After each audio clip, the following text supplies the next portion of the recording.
మీ అందరిలో విరాజమానమై ఉన్న పరమాత్మకి అత్యంత భక్తిపూర్వకంగా అభేద భావంతో నమస్కారం, నమస్కారం, నమస్కారం.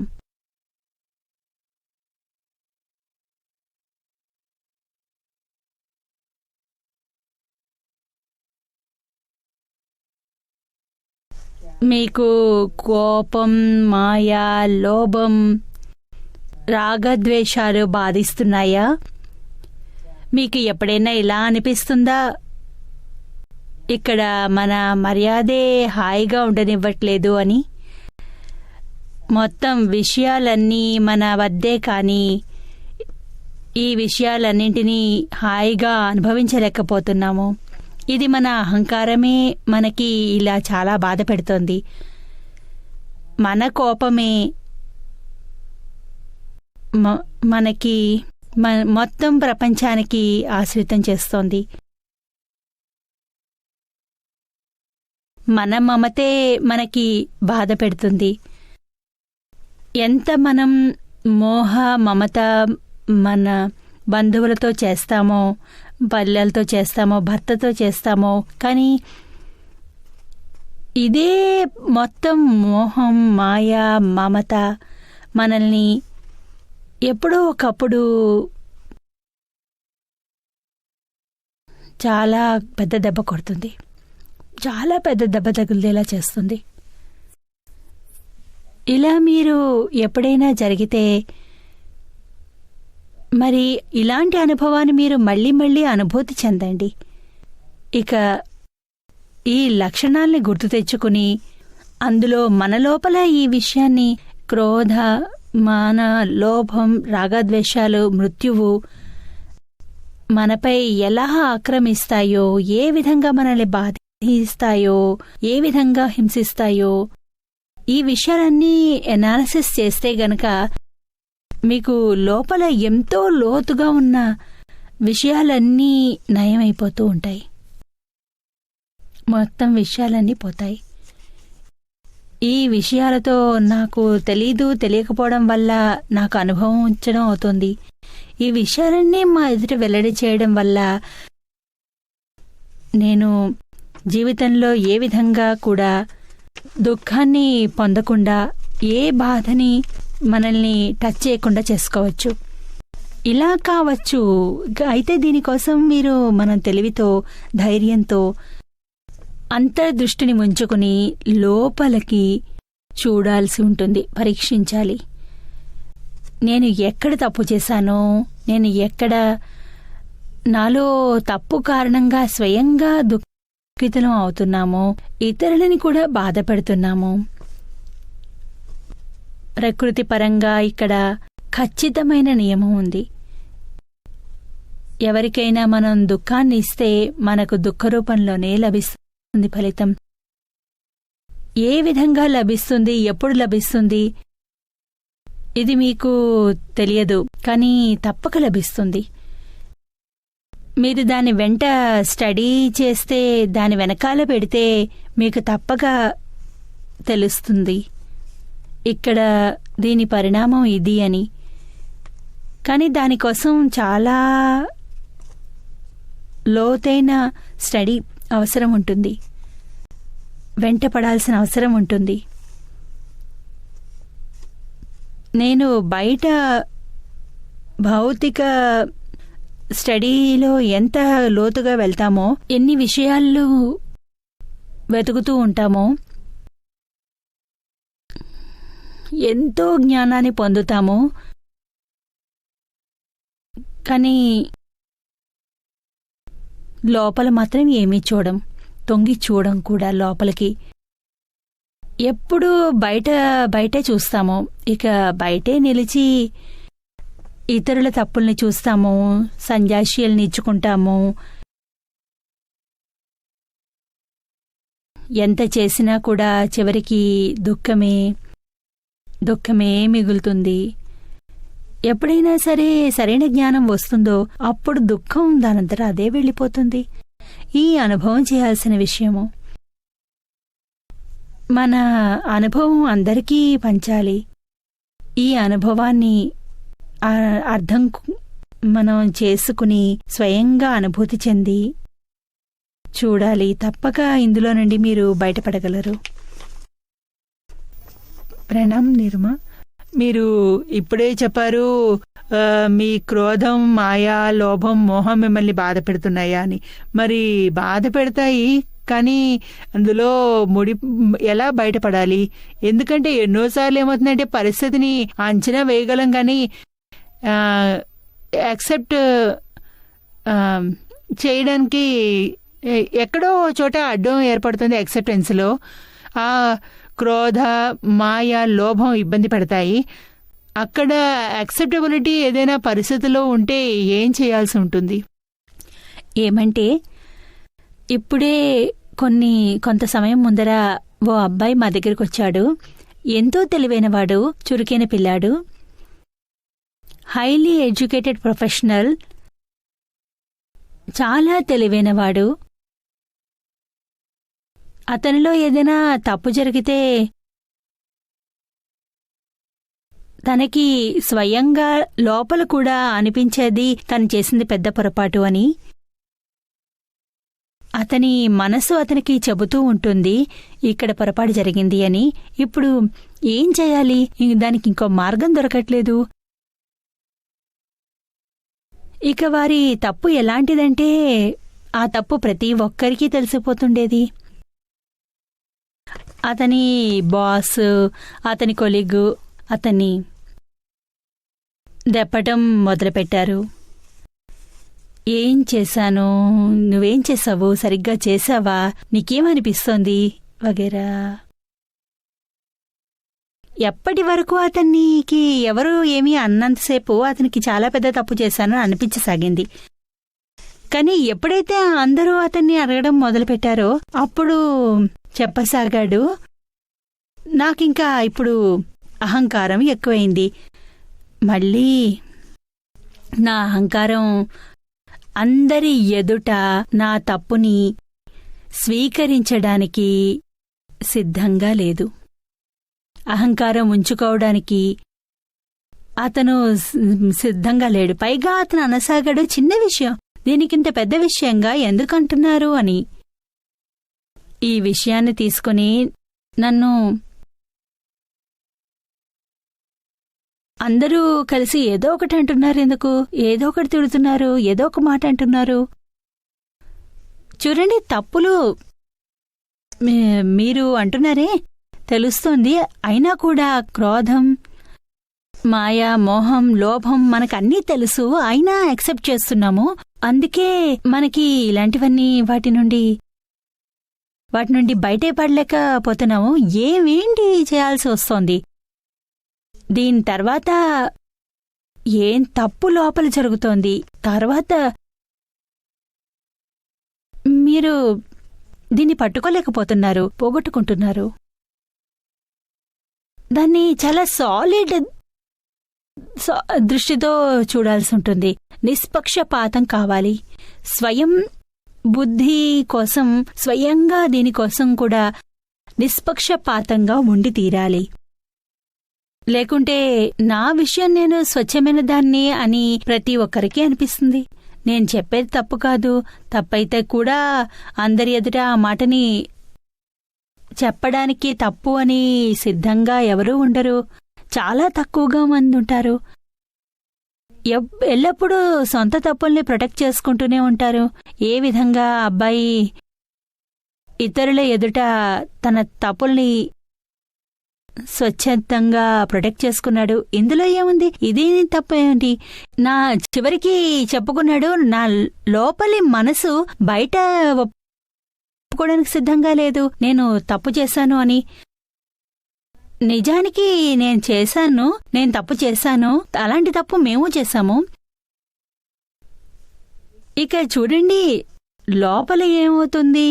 లోపల చాలా పెద్ద తప్పు జరిగింది. అహంకారం ఎక్కువగా అయినప్పుడు బుద్ధి మొత్తం ఆర్గ్యుమెంట్గా చేస్తుంది. ఏ విధంగా నేను ఆర్గ్యూ చేయాలో దాంతో స్వచ్ఛంగా ఉన్నాను, స్వచ్ఛందంగా ఉన్నాను, ఏమాత్రం తప్పు చేయలేదు నేను. ఇక చూడండి, మన తప్పు ఏమాత్రమూ లేదు అనడమే మళ్లీ చేసుకోవడానికి బుద్ధి అహంకారం అన్నీ తీసుకోవాల్సి ఉంటుంది. ఇక సుఖంగా ఏ మాత్రం కూర్చోనియదు, శాంతిగా ఉండనియదు. మొత్తం రోజు చూడ్డానికి ఎవరిదో ఒకరిది నాటకం నడుస్తూనే ఉంటుంది. ఓసారి బుద్ధి తింటే, ఓసారి అహంకారం, ఓసారి మర్యాద, ఓసారి మాయ, ఓసారి లోభం, ఓసారి అసూయ, ఓసారి కపటం, ఏదో ఒకటి నడుస్తూనే ఉంటాయి. మన దృష్టి లోపల ఉండదు. అందువల్ల మనకి వాటికి బానిసైపోతాం. ఇలా మన దృష్టి అందరిపైన ఉంటే ఇవన్నీ మనకి బానిసలైపోతాయి. ఇక పక్షపాతం మన వైపు ఉండదు. ఇక అలా వెళ్లాల్సిందే. మన సుఖశాంతిగా ఉండాలి, తర్వాతే ప్రాప్తిస్తుంది. తెలిసిందా? నిరుమా, ప్రణామం. ఒకవేళ మనం ఎవరితోనైనా గొడవ పెట్టుకుంటే తలుచుకుంటే వారు మనకి ఎదురకుండా వస్తారు. గొడవ పెట్టుకోవడానికి అప్పుడు ఏం చేయాలి? ఏముంది, మీరు గొడవ పెట్టుకోవద్దు. ఏది చెప్పినా నిదానంగా వినండి. మీరు ఎక్సైట్ అయితే మీలో కోపం పెరుగుతుంది, ఇక మాట కూడా పెరుగుతుంది. మీరు దీని నిశ్శబ్దంగా ఉంటే మంచిది. మరి అది న్యాయం అన్యాయం చేసినట్టు కదా? ఒకవేళ మనం ఏమీ అనకపోతే అనుభవించాల్సి ఉంటుంది కదా? అలా అనిపిస్తుంది మీకు. మీ మనసులో శాంతి మీతో గొడవ పెట్టుకుంటే అలాగే నిలిచి ఉంటే ఇంకేం కావాలి మీకు? న్యాయాన్యాయాలు వెతుకుతూ ఉంటే మీకు శాంతి పోతుంది. అది నిజమే. ఇక ఏ విధంగా నా మనసు శాంతి నిలిచి ఉంటుంది? ఇక న్యాయం ఏంటి, అన్యాయం ఏంటి? ప్రపంచంలో ఎక్కడైనా ఉందా ఇలాంటివన్నీ? ఏది జరిగిందో అంతే. తెలిసిందా? నేను అందరికీ ఇలాగే నేర్పిస్తాను. ఏది జరిగినా నా మనసుకు ఏ మాత్రమో కూడా డిస్టర్బ్ అవ్వకుండా అదే మాటని మనకు యోగ్యమైంది.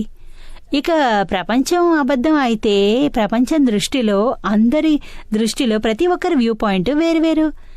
ఒకరు ఓ దృష్టితో చూస్తారు, ఇంకోరు ఇంకో దృష్టితో చూస్తారు. వారి దృష్టి నుండి ప్రతి ఒక్కరూ చూడలేరు. ఇలా వేరువేరు దృష్టితో వేరువేరు మతభేదాలు వల్ల దాని అవుతూ ఉంటే ఏం చేస్తాము? మనం మన దృష్టిని మార్చుకోగలము, అంత చేయగలము. దాంతో అంత చేయగలమే కదా. దాంతో మనకి మనశ్శాంతిగా ఉంటుంది. మన శాంతి డిస్టర్బ్ కాదు. ఇంత మనం చేసుకోగలము. మరి దాన్ని ఆ మార్గాన్ని పట్టుకో. లేకుంటే విషయం పెద్దదవుతుంది, పెరుగుతూ ఉంటుంది. దానికి అంతం లేదు. మీరు శాంతంగా కావాలనుకుంటే దాన్ని షార్ట్ చేయండి, అంటే అన్నిండి. ఆమె మనసులో ఉన్నది బయటికి రానియండి, ఖాళీ అయిపోనియండి. మీరు బస్సులో వెడుతూ ఉంటే సుదీర్ఘ ప్రయాణం అనుకోండి. కొండలపైకి వెళ్ళాలి. కొండ మీదకి ఎక్కలే. మీ పక్కన కూర్చున్న ప్యాసింజరు ప్రయాణికుడు, అతనికి ఉన్నట్టుండి వాంతి అవుతుంది. ఏం చేస్తారు మీరు? మీరు అతన్ని తిడతారా, అసహించుకుంటారా? ప్రేమతో హెల్ప్ చేస్తారు. అతని వీప్పై చేయి వేస్తారు, అతనికి నీళ్లు తాగిస్తారు. మీపై పడ్డా కూడా మీరు శుభ్రం చేసుకుంటారు. ఏమీ అనరు కూడాను. అతనిపై ఎంత కరుణాభావం ఉంచుకుంటారు. పాపం అతనికి ఎంత ఇబ్బంది అని. ఇక మీరు మీతో మాట్లాడడానికి వస్తే, గొడవకు వస్తే తెలుసుకోండి, అతని కడుపులో నుండి ఉన్న చెత్తని కడిగేసుకుంటున్నారని. అంతే కరుణతో అతని తలపై చేయి వేయండి. శాంతిగా ఉండండి. కరుణతో వారిని దగ్గర బయటికి రానియండి. లేకుంటే చెత్త లోపల ఉంటే ఇంకాస్త బాధ. తెలివితో అతన్ని ఖాళీ కానియండి. మనం ఉన్నదే వారిని చెత్త శుభ్రం చేయడానికి. ఇక ఎన్ని మాటలు అంటారు? ఎంత ఉందో అంతే అంటాడు కదా. మన శక్తి అతను చెప్పేదానికంటే ఎక్కువ ఉంటే ఏంటి ప్రాబ్లము? నేను ఆ మార్గం గుండా వెళ్తాను, నా శక్తి వినగలరు. ప్రేమ, కరుణ ఇవే విషయాలు మనం వినగలిగేవి, మన శక్తి పెంచేవి. వాళ్ళకి అలా అనిపించదు కదా నేను వాళ్ళంటే భయపడుతున్నారు అని. అలా అనిపిస్తుంది. భయం వేసినా కూడా మనకి ఏమవుతుంది? ఒకవేళ మనం ఏమన్నా అంటే ఇది అహంకారమే కదా. నేను భయపడ్డాను ఇలా అనిపిస్తుంటే ఇది మన అహంకారం. మనం భయపడితే ఇంకేమిటి అవసరము? కావాలని వదులుతున్నామా? భయపడి వదిలేస్తున్నారు. మరి మనకి ఎందుకు బాధగా అనిపించాలి? తెలిసిందా?